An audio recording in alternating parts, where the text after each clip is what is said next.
Okay, welcome back. So today in this lesson we'll be talking about variables, right? So before you start, do read the chapter assignment in our text. That'll give you good background to follow along with this lesson. So far in our toolbox we have really one thing, which is how to write a statement. That's basically a print statement. Right, we've learned how to compile, we've learned how to run a Java program. Today we will talk about variables, and variables are entities that allow you to hold data, right? You can give it a name and you can give it a type of data to hold, and it will hold the data till you change it, right? So as I mentioned, you can have different types of these variables. They can be of type integer, and we use the term int. They can be a type decimal, and we call them float.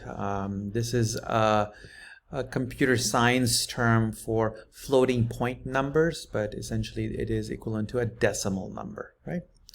And to use them, first you have to declare them, and you declare them by writing the type of the variable. In case the two I'm talking about now is one is int and the other one is float, so I've used int here, and it's followed by the name of the variable. Here we decide to call it length, and the name of the variable is also referred to as the identifier, the thing that identifies the variable. So when I say what's the identifier, it's actually the name of a variable. Okay. So with that, let's see how it would show up in a program. So let's go to our IDE. I have created a simple program called variable test, and it's got a print statement that we know about already. So as I said, you declare a variable by typing int length, right? And that is how it shows up. Okay. Now, identifiers can also be names of not just variables, but they can be names of classes and methods as well. So far we've had a class called Hello World. So the hello world is actually also an identifier. It's a name of a class, right? So now there's certain rules that govern what we can choose as a name of a variable or an identifier, right? Variables can be made up of letters, underscore, $sign, or digits, right? However, the first character of a variable has to be a letter, an underscore, or a $sign. Typically, you would want it to be a letter. You'd avoid underscore and $signs. They have specific uses for automatic translations of programs and automatic generation of programs. So typically, in normal course, you would use a letter as the first character of a variable name, right? They can't be certain reserved words. For example, you can't have a variable called class, or you can't have it called int and such, because those have meanings already in Java. Okay. You can also, there are other things that are values such as true and false and null. It can also not be using those. It can be any length. It can be a really, really long name. Of course, it'll be very hard to use, but there is no length limitation typically. So here's some examples. You can have something like $name or area or temp2. Now you couldn't have a variable name that was starting with a number, like it couldn't be toTemp and such. There are these limitations, right? So I showed you just how to declare a variable. We just declared int. We can also assign values to the variable. So you can assign it a value by saying equal to followed by the value. So let's do that. We'll go back to our IDE and say, we're declaring it. and we right after that we're going to assign a value to length equals to 0, right? And then right after that we can go ahead and print it. So let's run it. We'll go into lesson 2 and then we'll run it, and it simply prints that value. We could set it to a different value and we'll print that value, or we can combine these two statements and we could initialize it right here, and we don't need this additional statement, right? That's perfectly okay as well. We can additionally set in other ways. We can increment the value of length by doing the following. We can take the value of length itself and add 1 to it and set it to itself, right? So now let's go ahead and save and run it again. And now it prints 1. So what we just did was an assignment, right? Which is we took a variable, which was length, and said it had an equal sign followed by an expression. An expression could be anything. It could be a number, it could be number combined with another variable, right? So, but there is a requirement that you have a variable on the left-hand side. You can't have an expression on the left-hand side. It has to be a variable. So again, the example being an area is equal to length times width is another example of an assignment, right? Now, you can chain assignments as well, such as you can say x is equal to y is equal to 1. So it takes a 1, assigns it to y, and this itself is an expression that returns the value of y, and that which is 1, and it assigns it again to x. You could do that. It's a little confusing. I would suggest keeping it simple and just having a single assignment statement in your programs, so it's clear for other people, right? Now there's special kinds of variables which are constants. So there's certain variables you might have that you would want to make sure that the program doesn't change and the value is fixed, and these variables are called constants, and they look pretty much identical to normal variables, except they have this special keyword called final in front of them. So here, if you have a constant called days of the year and you set it to 365, if you put a final in front of it, the program makes sure that it is never changed. So let's try that. Okay, so let's declare that constant that we showed, and we will paste it right here, right? And let's go ahead and try to do something where we try to modify it over here, right? So we say days of year, right? And let's just change it to 366, right? Which is a leap year. And we'll go ahead and save and run it. Yeah, it catches it. You cannot assign a value to a constant. Now, when you are naming variables, we've talked about what's allowed and what's not allowed, what kind of characters you could have, but there's certain conventions for naming variables, for identifiers. Typically, if you have names of classes, you capitalize them, just like we did. Hello World was capitalized with capital H and capital W. If you had a class named Box, you would capitalize the B. In case of variables and methods name, you use something called camel case, which is you, for each word of that variable, except the first one, you capitalize. So the variable is print value now, you leave the P as lowercase and capitalize the V and the N. Right? It's called camel case. There are other conventions, but this is the most common convention. For constants, you use all caps like we did for days of the year. So if you see that in the program, all caps is typically a constant. Okay. Now let's talk a little bit about data types. So far we've introduced you to two, which is int, and we've used float, right? And typically those are good enough for use in your program. Sometimes people use double for decimal numbers because it holds longer decimal numbers. Now there are various types, and they differ by the size of the number of bits that they have. So a byte has 8 bits. So if you declare a variable of type byte, it can hold a range of numbers from -128 to 127. And you're wondering why there's a difference. Is because it's also holding a 0, right? So it's holding 256 numbers for this range, including the 0 in the middle, right?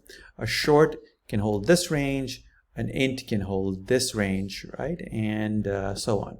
So for example, an int cannot represent one number more than that. So let's try that out and let's see what happens if you try to set it to something bigger.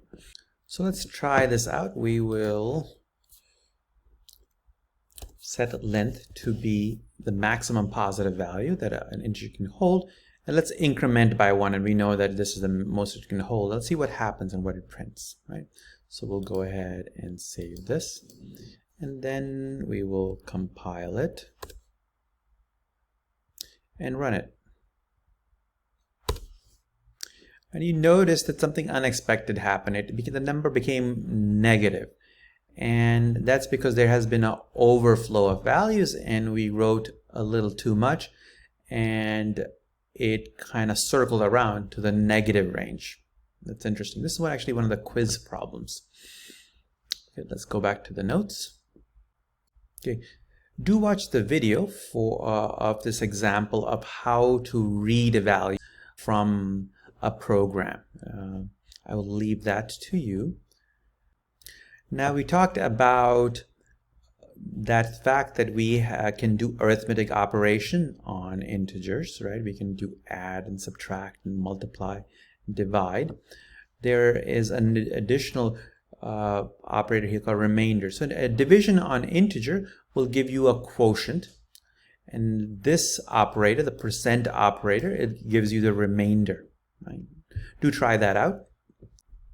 Next, we have a name for actual value. So there's obviously variables, and if you have an actual value like a 34 or 0.34 and such, these are called literals. So literal is the term for an actual value, so as opposed to a variable that holds an actual value. Then there are syntactic conveniences for doing assignments. Typically, an assignment may look like this, where you are adding 5 to num and assigning it to itself. But it can be written in a simpler form, which is with what's called an augmented assignment with a new operator, which is plus equal to. So you can write num plus equal to 5, which basically means that you take num, add 5 to it, and assign it to itself. Similarly, there are other operators such as minus equal to and star equal to for multiplication and division, and remainder that are syntactic conveniences to use, right? Another convenience is if you find the need to increment a variable by 1, then you have another convenience that you can write it with a plus plus. So the plus plus operator is called an increment operator. Similarly, there's a minus minus, which is a decrement operator, which basically means you're decrementing that variable by 1. So instead of having to write this thing, you can simply write this, right? Now, there is 2 types of increment and decrement operators. There is what's called a post increment and decrement operator, where the plus plus goes after the variable name. And then there is the pre-increment or pre-decrement operator where the plus plus goes before. And the difference really is what value is returned from this. So if you're doing this, num would be incremented by 1, but its original value before the increment would be returned. So in this case, val post will hold the value 10. Whereas here, num is incremented, but the value returned by this expression is the value of num after it's already been incremented. So the value returned would be 11, right? So then that is what gets assigned to val pre. So let's try some of these concepts. Let's try the augmented assignment. So we're setting length to be equal to 5, and then we're incrementing length by 10. Another way to do this, as I've told you, is length plus equal to 10, which is the same thing as what's happening here. So let's go ahead and comment this out, and let's see what it will print. If everything's correct, it should print 15. So we will save, compile, and run. You see 15. Another thing we had talked about is what's called an increment. So here, suppose we just wanted to increment length by 1. We could do this. I will go ahead and comment this one out. And let's compile this.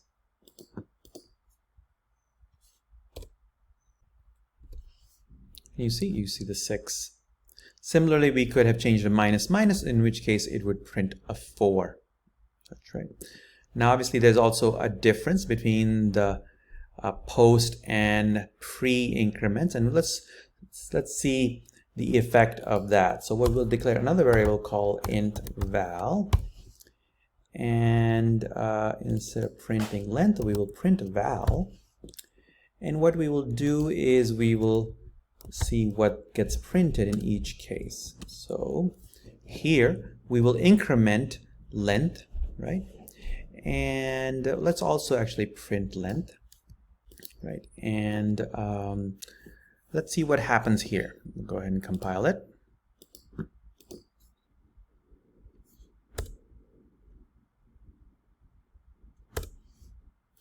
Okay, and you notice that length was incremented, so the value printed was 6. However, val is shown as 5. So the value returned here was the previous value of length before it was incremented. Right? Let's change the order now, and we will do plus plus here, right? Pre-increment. So now length will be updated to 6, and then it'll also return 6.